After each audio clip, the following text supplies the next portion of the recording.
I've never been able to forget that feeling, like I didn't quite belong in my own home. It wasn't an obvious kind of coldness, but something quieter. Something that gnawed at me from the inside out. The way I was ignored, as if my existence was just a dull gray background to someone else's bright shining picture. "She's not going to get very far," my mother once said when she thought I wasn't listening. And that she was me. Maya.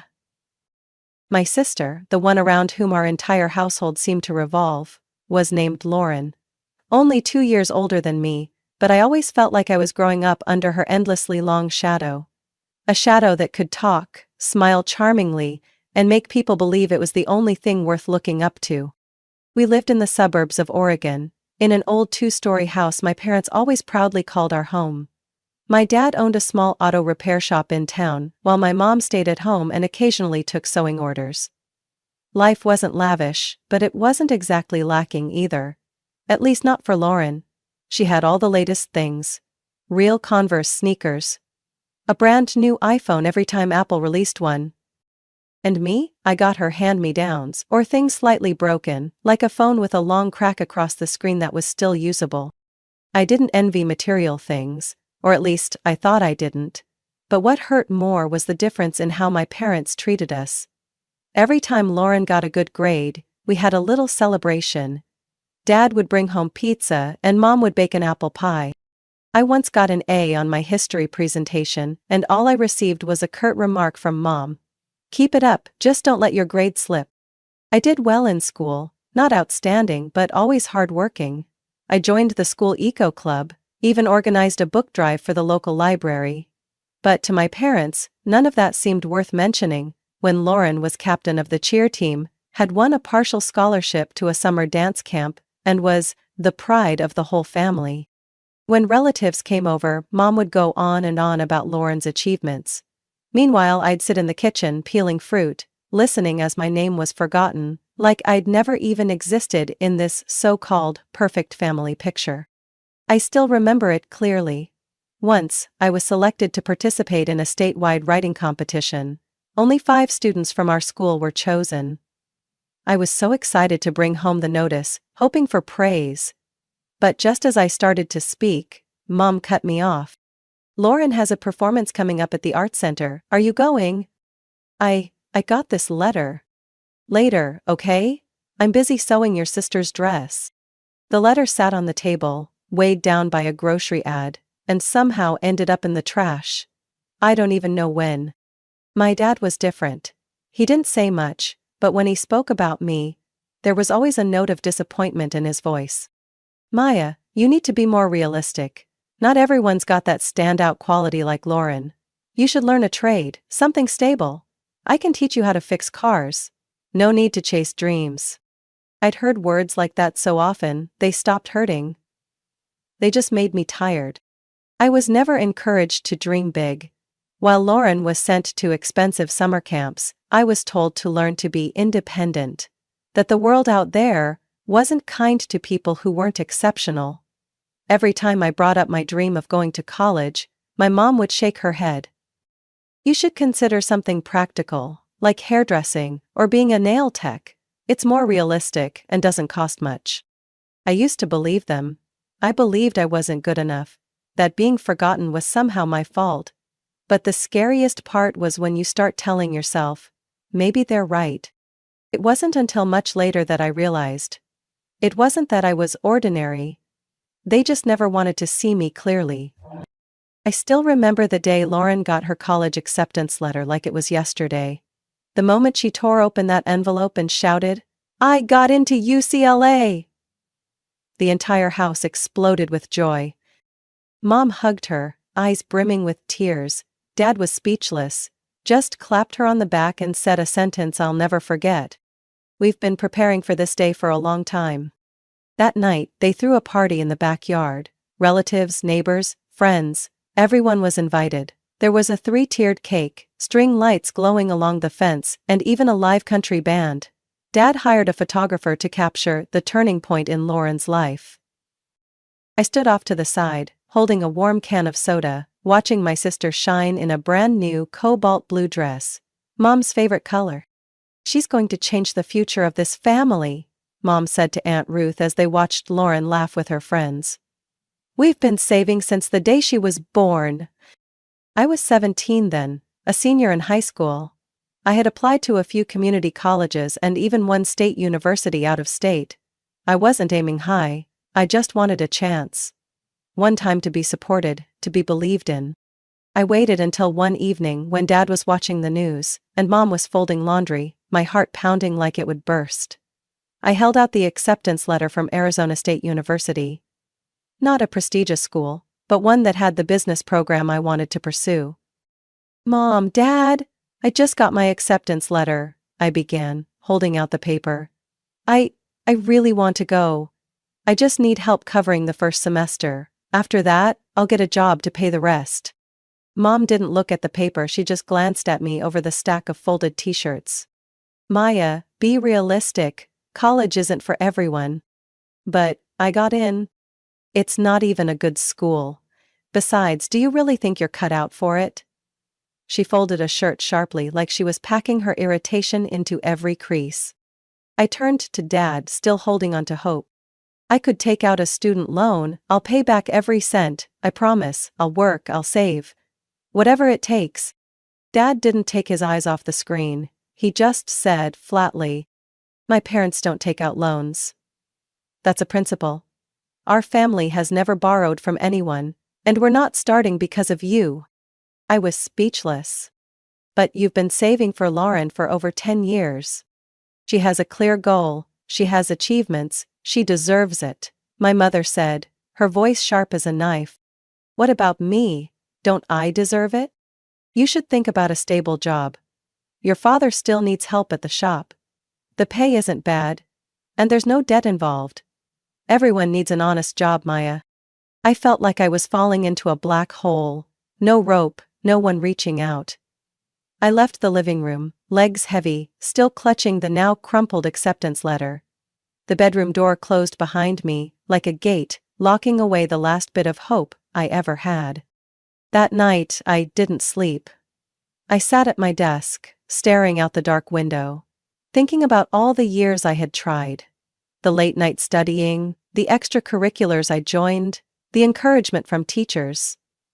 But turned out, it was all a joke in my parents' eyes. The next morning I woke up with a new determination. If my parents didn't believe in me, I'd find someone who did. I had only one place to go. My grandparents. I went to their house on a gloomy Friday afternoon, carrying a backpack and a broken heart. The little wooden house on the edge of town where I'd once spent peaceful childhood summers had become my last thread of hope. My grandma opened the door, worry filling her eyes when she saw my tear-stained face. Maya, what happened, sweetie? I couldn't say anything for the first few minutes, every word shattered in my throat. When I sat down at the kitchen table, clutching the warm glass of water she handed me, the tears broke free again. I got my college acceptance letter, I choked out. But my parents, they refused to help. They said I'm not cut out for college. They told me I should be a waitress instead. Grandma placed her hand on my shoulder and gave it a gentle squeeze without saying a word. As I told the whole story, even how I'd begged to take out a loan with a legal contract, how they'd saved for Lauren for over a decade but not a single cent for me, my grandpa had quietly taken a seat across the table, his expression darkening. He was a man of few words, but when he finally spoke, his voice was deep and resolute. I'll be damned if I let you give up your dream just because some adults don't know how to be fair. But you don't have money, I whispered, guilt creeping in. If it's not there, we'll make it, he said, like it was the simplest truth in the world. The old house in Eugene is still there, land passed down from my father, but if selling it means buying your future, then it's worth it. I was stunned. That house was where they used to live before retirement. It wasn't big, but to them it was a lifetime. The thought of them giving it up for me made my chest ache. I can't let you do that. You can, Grandma cut in, holding my hand. You have to, because you deserve this, and because your parents are wrong. The following week passed like a whirlwind. Grandpa contacted a realtor, took me to the bank, then to a lawyer to ensure everything was handled properly. When he signed the sale contract, I noticed his hand trembling slightly. I bit my lip to hold back tears. "I'll pay it back. I'll work so hard, I promise."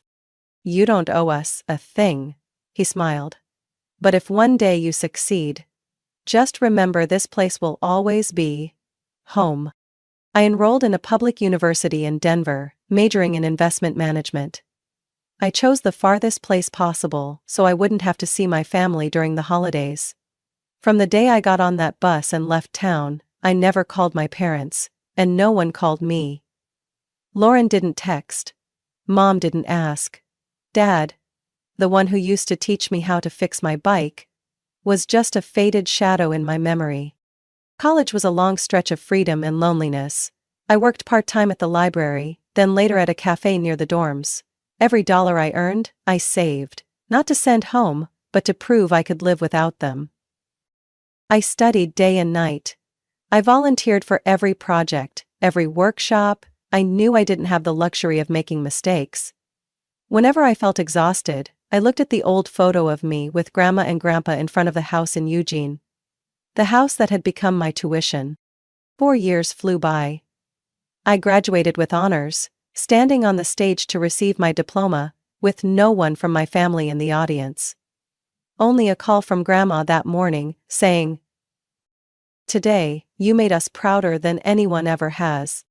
After graduation, I returned to the city, full of hope, applying to every job I could find. With my academic record, internship experience, and extracurriculars, I thought I'd land a stable job quickly. But life wasn't as easy as the theories in my investment textbooks. 3 weeks passed, then 7, then 2 months. All I got were rejection emails. Some said I lacked practical experience, others said they were hiring internally.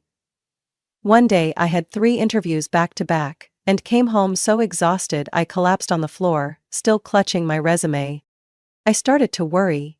The savings I had left after 4 years of college were running out. I took on small jobs, data entry, part-time assistant, and kept asking myself, were my parents right? Was I not cut out for this path? But every time that thought crossed my mind, I remembered the look in Grandpa's eyes when he signed the papers to sell the house. No, I couldn't let their sacrifice be for nothing. I would keep going, no matter what. In the 3rd month after graduation, I got a call from a small investment firm called Crescent Capital, located on the 3rd floor of an old office building in the Denver suburbs. At that point, I had no other options.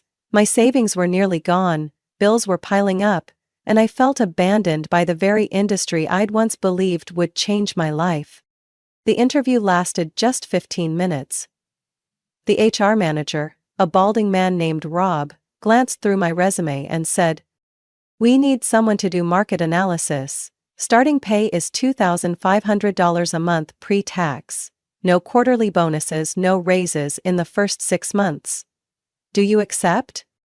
I nodded immediately. I had nothing to negotiate with. All I could think was, it doesn't matter where I start, as long as I don't stop. Every morning, I caught the 6:15 bus and arrived at the office before everyone else to read market reports. My desk was near the women's restroom, the chair had a broken backrest, and the computer screen only lit up after a few taps. But I didn't complain. I took notes on everything, asked for more work, volunteered for reports others avoided. I learned to read data like it was the language of money. One October afternoon, while I was buried in tech stock numbers, my phone rang. The caller ID showed Alina Tran, my college roommate who had majored in international finance. I hadn't heard from her since graduation. "Maya," her voice rang with excitement. "I'm working at Maxwell Investment Group. They just opened a new branch in Denver. HR's looking for someone who's strong in analysis and can handle pressure. I already gave them your resume." I was stunned. Maxwell was the dream of every investment management student, one of the biggest financial firms in the country. For the first time in months, my heart beat fast, not from anxiety, but from hope.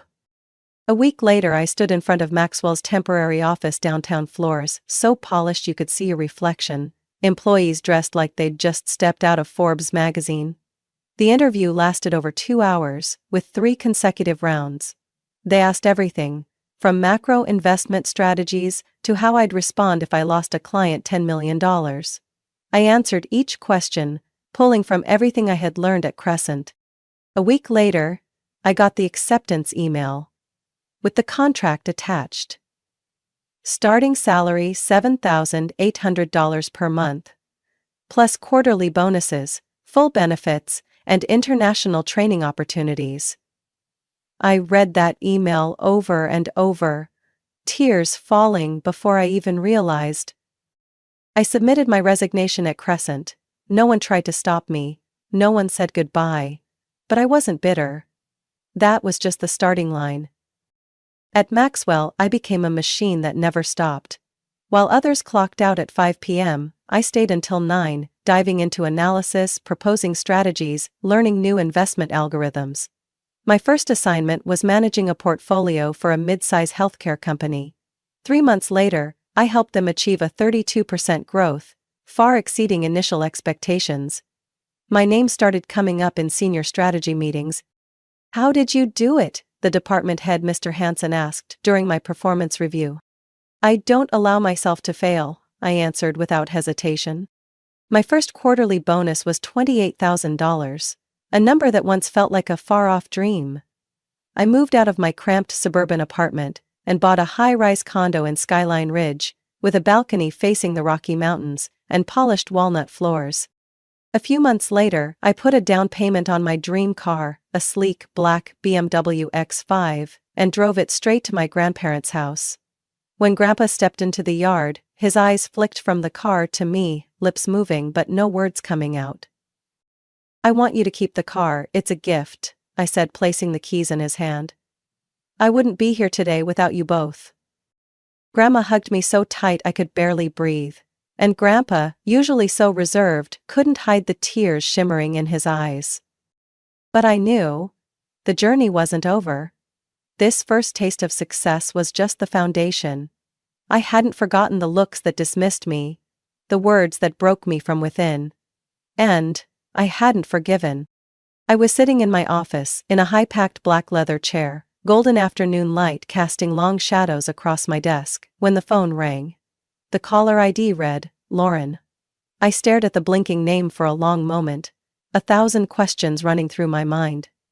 The last time I heard her voice was 4 years ago, when I stood at our doorstep begging to go to college. She glanced at me once, then turned back to finish her makeup. I picked up the phone.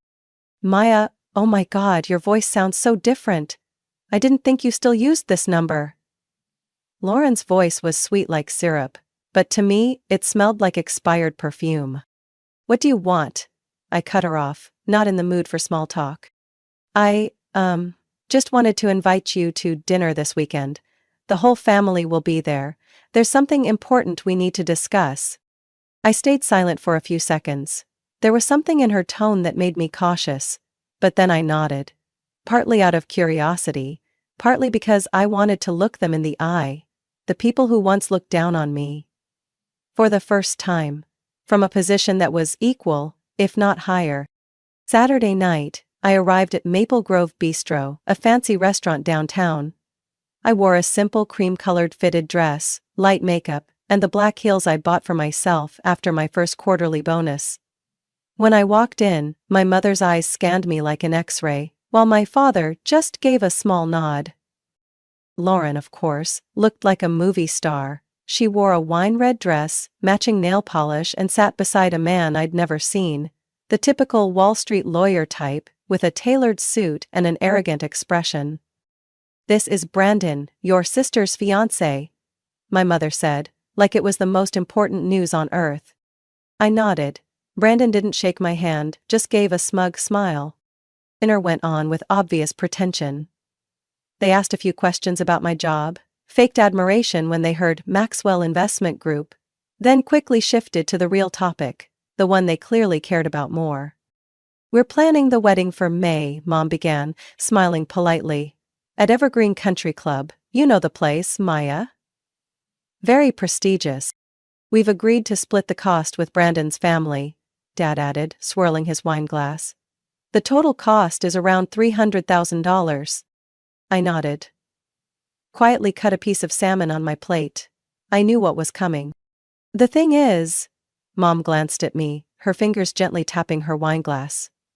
Our portion isn't quite enough. And since you're doing so well, we thought. $150,000, I cut her off, lifting my gaze. You want me to give $150,000 to fund my sister's wedding? The air at the table instantly thickened. Alone, Dad said quickly. Just alone, sweetheart. We'll sign papers, do everything properly. The whole family believes in you. Believes in me? I let out a cold laugh, sharp like glass. Like how you believed in me when I begged for college tuition, when I pleaded for a legally binding loan, and Mom said, "This family doesn't borrow money." My mother's face turned from red to pale. Brandon looked down at his phone. Lauren suddenly leaned forward, her voice sharp. Maya, you're being ridiculous. This is my wedding. If you won't help your own sister, the only one in the family with a real future, then who will you help? I set my knife and fork down, slowly dabbed my lips with the napkin and stood up. I built everything from zero. None of you helped. None of you asked how I was doing. And now, because you want a $300,000 wedding, I'm supposed to open my wallet? No, I'm not funding the dreams of people who once told me I wasn't worth it.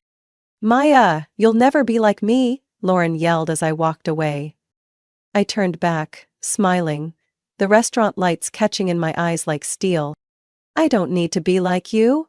I am living a life you never had the guts to dream of. That night, my phone rang non-stop. I didn't answer. The next morning, I got a text from Lauren. You ungrateful, selfish bitch. You think you're better than everyone? You're just a money-hungry nobody with no family. You'll die alone. I read it, then deleted it, no reply.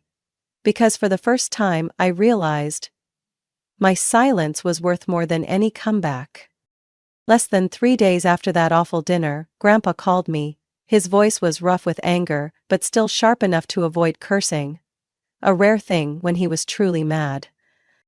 Maya, your father just called me. I froze, my heart jumped. What do they want now? Money, he said, voice like a knife's edge. They asked if Grandma and I would sell the car you gave us. Said, a luxury car like that could cover the whole wedding. I asked him back. Are you out of your damn mind? I gripped the phone tighter, my chest tightening. They seriously brought that up? Not only did they bring it up, he said, they acted like it was the most logical thing in the world. Your mom said, she doesn't need to show off like that to her old grandparents. What, the car's for grocery runs? Or to impress the neighbors? Hearing that felt like swallowing ice. What did you do? I asked. I hung up, he replied without hesitation, then blocked the number. I was quiet for a moment, unsure whether to laugh or cry. But one thing I knew. At least in this world, there were still 2 people who had never turned their backs on me. A week later, rumors started spreading through town like a toxic wind blowing across the fields. At the weekend farmer's market where Grandma usually bought vegetables, one of her old friends came up and said, straight to her face, I heard Maya's all high and mighty now? Got rich and looks down on her whole family, never visits, never invites anyone to her place. What kind of life is that? Grandma told me about it later, her eyes red with frustration. They talk like you're some heartless girl who abandoned her family for money. They don't know. They don't know anything. The thought, I know. I held her hand. And I don't need them to know, as long as you and Grandpa know the truth. But it didn't stop there. One night I got a message from Aunt Melinda, my dad's younger sister, someone I used to be close to when I was a kid. Maya, I heard from your mom, they're really hurt. They say you refuse to help just because of the past. I hope you're not letting success cloud your heart. I closed the phone and scoffed. It wasn't success that blinded me, It was the way they only came back when I had something they wanted that opened my eyes. The next day I went for a walk with Grandma and Grandpa at the park behind their building. Grandma brought an old checkered blanket, Grandpa brought hot coffee, and I carried a small camera to take a few portraits. We sat on the grass, watching ducks swim across the quiet lake. "You're not going to explain?" Grandpa asked. "To who?" I replied. "To that flock of vultures circling around, listening to one side and spreading garbage like gospel." I shook my head. People believe what they want to believe. No matter what I say, they'll twist it to suit the person they're used to pitying. "My girl," Grandma said softly, "sometimes silence is an answer. But if it lasts too long, it starts to sound like agreement." I knew she was right. But I also knew I had been through enough to understand this. I no longer owed anyone the burden of justifying their cruelty. A week later, I stopped by the supermarket near their place. As I was bagging tomatoes, I heard a voice behind me, loud enough for me to catch. "That's her. I heard she's loaded now, but won't give her family a single penny. Her poor mom cried her eyes out while she lives in a fancy penthouse." I turned around and locked eyes with Mrs. Clara, an old friend of my mom's. She looked flustered, but didn't apologize. I stared straight at her, said nothing, then turned and walked away. But inside I felt something strange. Not anger, not sadness, but a calm, deliberate indifference. For the first time, I felt light. Like I didn't have to carry the weight of trying to make others understand me anymore. Because the truth was known by the only people that mattered. And they were walking right beside me. Slow but steady. Like they always had been. I was sipping my espresso in the quiet of my penthouse on a Saturday morning when the doorbell rang. I wasn't expecting anyone, especially not on the weekend, which I reserved for peace, for stillness, for zero drama. I got up, opened the door, and froze for a second. Lauren. She wore a beige silk dress, a designer bag slung over her shoulder, and makeup done like she was headed to a press conference, not to beg. "Maya," she tried to smile. "Do you have a few minutes?" I folded my arms across my chest, blocking the entrance. "What are you doing here?" "To talk," she said softly, trying to sound gentle. "This can't go on forever. We're sisters after all." I silently opened the door wider and pointed to the living room. "Come in." "But, you only have 5 minutes." Lauren stepped inside, her eyes drifting over the walnut floors, the framed artwork, the floor-to-ceiling windows with a view of the city. I didn't need to look at her to know what she was thinking. "This place is beautiful. Do you live here alone?" "Get to the point," I said, sitting down in the armchair across from her. She sat sideways, trying to keep her tone soft. "Maya, I know things went too far, but you have to understand. Mom is heartbroken. She can't sleep. Dad's stressing himself gray. They already put down the deposit for the venue, hired a wedding planner, sent out invitations. If they can't come up with the rest now, they'll be humiliated in front of Brandon's family." "What does that have to do with me?" I asked, my voice flat as a still lake on a cold night. "A lot, actually," Lauren snapped, then quickly lowered her voice. "If my family doesn't pay the rest, Brandon's side will look down on us. They'll think we're poor and don't know how to maintain our dignity. So what they think is their problem." "Maya, please. This is about the family's honor." I stood up and walked to the window. The city sparkled below, each high-rise like a pillar I had built with my own blood and tears. Honor. When I was on my knees begging to go to college, what did they give me? A cold rejection. When my grandparents had to sell their house and land, they didn't even blink. When I succeeded, the only thing they remembered wasn't me, it was my bank account. "Maya, I know, but..." "No. You don't know anything." I turned around, looking straight into the eyes of the woman once celebrated by the whole family like a queen, now sitting on my couch, flustered and humiliated. "You don't know I lived off instant noodles for 3 months because I was scared I'd run out of money. You don't know I had to work 2 jobs just to pay for tuition. And you definitely don't know that every time I visited Grandma and Grandpa, I had to hear the neighbors call me the ungrateful child. Lauren bit her lip, speechless. I stepped forward and pointed to the door. Leave this house. And don't ever come back. I'm no longer the family's wallet. I'm no longer the little sister hiding in your shadow. I am Maya, the woman who built her life from zero, while your entire family threw me off a cliff. Maya, you'll regret this. You don't know what you're doing. Her voice trembled, but it wasn't from guilt. It was from anger. I opened the door. I have no regrets, but you will for losing the only person in the family who suffered in silence and asked for nothing in return. She stood up, walked past me, the scent of expensive perfume trailing behind her, leaving no impression other than pure pretense. When the door clicked shut behind her, I stood still for a moment, listening to her high heels fading down the empty hallway. I sat down, my hands slightly trembling, not from regret, but because for the first time in my life I had just shut out a blood relative without feeling an ounce of guilt. And I knew that was the sign of freedom. 1 week after Lauren left my apartment in defeat, a message from my old college friend Alina popped up on my phone, with the caption, "Hot gossip. Lauren's wedding got downgraded, her parents couldn't pay their share, and the groom's family called them out. Big drama at the Riviera Club." I read it without surprise. Everything built on greed and lies eventually collapses. According to Elena, during the pre-wedding party at the country club, the kind reserved for the region's so-called elite, my parents were pulled aside by Brandon's mother for a conversation. They had to admit they couldn't pay what they promised. In a room full of candlelight, wine glasses and soft piano music, the truth dropped like a boulder. Brandon's mother, as described, didn't need to raise her voice to show contempt. A single glance from her could freeze the room, and that's exactly what she did. Elena said her look was like spotting a stain on her silk gloves. The wedding still happened, but not at the Evergreen Country Club. The luxury venue was replaced with a smaller banquet hall on the outskirts. The custom gown was swapped for a cheaper model, half the floral arrangements were cut, and most notably, the grand bridal procession was cancelled. I didn't receive an invitation, obviously.